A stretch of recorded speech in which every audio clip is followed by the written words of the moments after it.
प्रधानमंत्री से मुलाकात के बाद नीतीश कुमार कुछ बोल रहे हैं, ये आपको सुनवाते हैं। उसके मुताबिक राज्यों को 32% की तुलना में अब 42% का हिस्सा दिया गया है, लेकिन बिहार को इससे कोई फायदा नहीं हो रहा है, बल्कि कई प्रकार की योजना के मद में जो सहायता मिलती थी अब वो बंद हो गई। तो उसके चलते जो कुछ बढ़ा उससे ज़्यादा घट गया, तो कुल मिलाकर बिहार को नुकसान हुआ है। तो एक तो यह, और दूसरी बात है कि तो इसलिए हमने आग्रह किया है कि इसके लिए भरपाई बिहार जैसे राज्य की जानी चाहिए। दूसरी बात हमने कही है कि बिहार को बैकवर्ड रीजन ग्रांट फंड के माध्यम से जो बिहार का पुनर्गठन हुआ था, झारखंड अलग हुआ था, उसके बाद से एक विशेष सहायता मिलती थी, तो वो भी बीआरजीएफ के बंद होने से वह सहायता, हालांकि वह सहायता अलग थी, बीआरजीएफ की बाकी स्कीमों से उसका कोई मतलब नहीं था, लेकिन रूट वही था, विंडो वही था विशेष सहायता देने का, तो उस पर भी प्रश्न चिन्ह लग गया है। जबकि यह बिहार पुनर्गठन विधेयक, बिहार ऑर्गेनाइजेशन बिल में जो प्रोविजन है उसके मुताबिक ये मिलता था। तो दूसरी बात यह कि उस पर जो उत्पन्न एक शंका है उसका समाधान होना चाहिए और वो पैसा मिलना चाहिए और आगे भी जारी रहना चाहिए, क्योंकि उस जो 12,000 करोड़ रुपया अभी के 5 वर्ष के लिए मिला है उसके अंतर्गत जो ली जाने वाली योजनाएं हैं वो सब मंजूर की जा चुकी हैं केंद्र सरकार के द्वारा ही। तो दूसरी बात ये है। तीसरी बात है कि वित्त आयोग ने जो सिफारिश की है उसमें यह भी कहा है कि फॉर्मूला के आधार पर जो हिस्सेदारी अलग अलग राज्यों की निर्धारित हो रही है, लेकिन जिन राज्यों को नुकसान हो रहा है और उनकी खास जरूरतें हैं उसको पूरा करने के लिए अलग से केंद्र सरकार व्यवस्था कर सकती है। तो हमने उस पर आग्रह किया है कि इसी के अंतर्गत हम ये चाहते हैं कि हमारा जो नुकसान है उसकी भरपाई हो और बिहार को विशेष राज्य के दर्जा की तरह सुविधा मिलनी चाहिए। और जो हम पिछले महीने 26 फरवरी को बजट के 2 दिन पहले मिले थे वित्त मंत्री जी से, और उसके पहले प्रधानमंत्री जी को हमने पत्र भी लिखा था 14वें वित्त आयोग की सिफारिशों के संदर्भ में, तो उन्होंने ऐलान किया है कि आंध्र प्रदेश की तरह बिहार और पश्चिम बंगाल को सहायता मिलेगी। तो हमने इस पर आग्रह किया है कि इसी के अनुरूप हमारे यहाँ इन्वेस्टमेंट्स पर टैक्स कंसेशंस होना चाहिए और बिहार में इन्वेस्टमेंट को बढ़ावा देने के लिए और ज़रूरी कदम उठाए जाने चाहिए। तो ये सारी बातें हम लोगों ने कही है। और बिहार में को नुकसान इसलिए भी हो रहा है कि कई जो सेंट्रली स्पॉन्सर्ड स्कीम थी तो कुछ को तो बंद किया है और राज्य योजनाएं अपनी चलाएं, यह बात तो सही है, इस राय के हम सब लोग रहे हैं, लेकिन जब हम लोग मांग करते रहे हैं तो उसके साथ यह भी था कि सेंट्रली स्पॉन्सर्ड स्कीम के लिए जो राशि केंद्र सरकार निर्धारित करती है वो पैसा भी राज्यों को दे दे। तभी स्कीम तो बंद हो गई लेकिन पैसा भी नहीं मिला, तो उसके चलते जो नुकसान हो रहा। तो जो हम लोगों का आकलन है, जो हम लोगों ने इसकी पूरी विस्तृत समीक्षा की है, इस साल कम से कम 15-16 में 10,000 करोड़ रुपए का नुकसान होने वाला, तो इसलिए उसकी भरपाई की मांग की है और फिर विशेष सहायता की बात की है।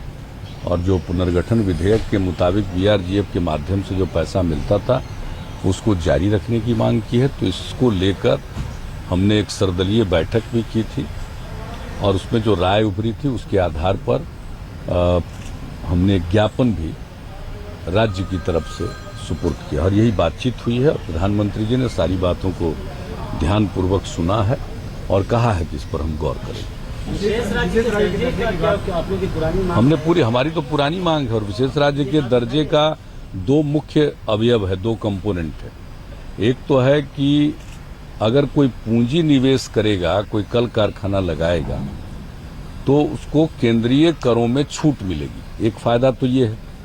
और दूसरा है कि जो केंद्र प्रायोजित योजनाएं हैं उन योजनाओं में केंद्र का अंश 90% होगा और राज्य का 10% होगा। ये दो मुख्य कंपोनेंट है, वो हमने ये सारी बातें उस ज्ञापन में दी है और कहा भी। लेकिन क्या प्रधानमंत्री की तरफ से क्या था कि स्पेशल स्टेटस को लेकर क्या नहीं, प्रधानमंत्री जी ने कोई एक खास विषय पर नहीं, हमने तो बताया कि हमने 4 प्रमुख बातें रखी है, कोई एक विषय पर ही नहीं। उन्होंने जनरल सारी बातों को सुनने के बाद कहा है कि हम इस पर देखेंगे और गौर करेंगे। और जो हम पिछले महीने वित्त मंत्री जी से मिले थे तो उसका भी जब जिक्र किया, उन्होंने कहा कि उन्होंने बताया भी। तो हम आगे उम्मीद करते हैं और हिसाब से हमारा जो अपना काम है और ये हमारा दायित्व भी है कि बिहार के विकास से संबंधित समस्याओं से केंद्र को हम अवगत कराएं और अपनी बात रखें, और तर्क के साथ और आंकड़ों के साथ हमने सारी बातों को रख दिया। सर, एक दूसरा सवाल, जनता परिवार के मर्जर का लगता है मामला अटक गया है, क्योंकि जनवरी में ये बात हो रही थी। नहीं, अटका नहीं है, अटका नहीं है। अब हम आए हैं तो आज हम माननीय मुलायम सिंह यादव जी से भी मिलेंगे और इस विषय में ठीक है, कोई बैठक नहीं हुई है लेकिन आपस में बातचीत होती रही। तो मेरी समझ से अटका नहीं है, लेकिन बात के विस्तार में अभी आगे कोई जो कदम उठना है वो उठना बाकी है। अटल जी को 27 तारीख को भारत रत्न का सम्मान दिया जाएगा। हम लोग इसका स्वागत करते हैं और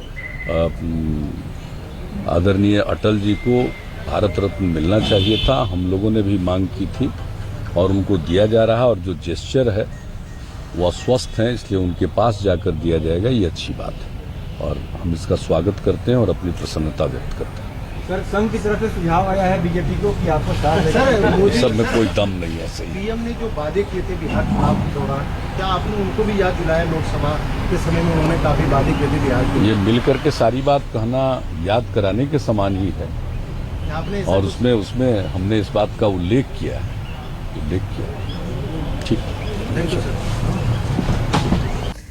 तो मुलाकात खत्म हो गई है नीतीश कुमार और प्रधानमंत्री मोदी की, और उसके बाद उन्होंने कहा कि मुख्य तौर पर 4 बातें हमने सामने रखी है प्रधानमंत्री के, और उस पर उन्होंने कहा है गौर करेंगे। क्या कुछ कहा है नीतीश कुमार ने वो भी आपको हम सुनाएंगे, लेकिन मुख्य तौर पर तर्क और आंकड़ों के साथ बात रखी है। उन्होंने कहा याद दिलाने जैसी ही बात है, जो वादे प्रधानमंत्री नरेंद्र मोदी ने किए थे बिहार से जुड़े हुए, उन्हीं वादों को हमने एक तरह से याद दिलाया है।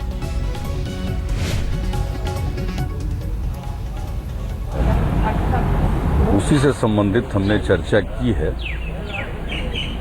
और अभी तत्काल हमारी समस्या ये है कि जो 14th फाइनेंस कमीशन 14वें वित्त आयोग की सिफारिशें आई हैं, उसके मुताबिक राज्यों को 32% की तुलना में अब 42% का हिस्सा दिया गया है, लेकिन बिहार को इससे कोई फायदा नहीं हो रहा है, बल्कि कई प्रकार की योजना के मद में जो सहायता मिलती थी अब वो बंद हो गई। तो उसके चलते जो कुछ बढ़ा उससे ज़्यादा घट गया, तो कुल मिलाकर बिहार को नुकसान हुआ है। तो एक तो यह, और दूसरी बात है कि तो इसलिए हमने आग्रह किया है कि इसके लिए भरपाई बिहार जैसे राज्यों की जानी चाहिए। दूसरी बात हमने कही है कि बिहार को बैकवर्ड रीजन ग्रांट फंड के माध्यम से जो बिहार का पुनर्गठन हुआ था, झारखंड अलग हुआ था, उसके बाद से एक विशेष सहायता मिलती थी,